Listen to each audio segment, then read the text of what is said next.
Welcome to Burlap Teachers. Enjoy the video.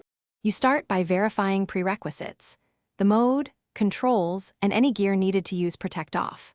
Once confirmed, map the Protect Off toggle to a convenient key or button so you can flip it instantly.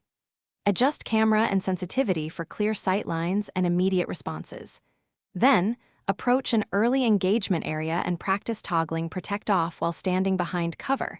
This builds the muscle memory you need. Make sure you can switch states without losing your aim or movement timing.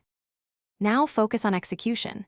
Toggle Protect Off during predictable enemy reloads or recovery animations to exploit windows of vulnerability.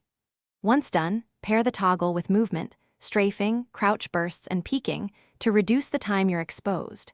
Communicate with teammates so someone can bait fires while you switch to offensive posture. Also, practice chaining toggles with weapon swaps and grenades.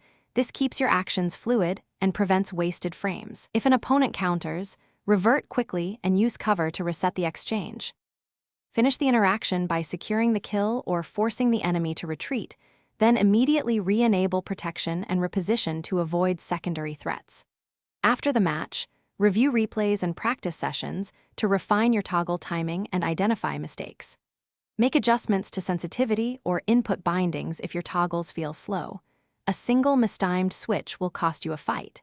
If you encounter input lag or missed toggles, reduce graphical settings, check controller firmware, and rebind to a more responsive key or button.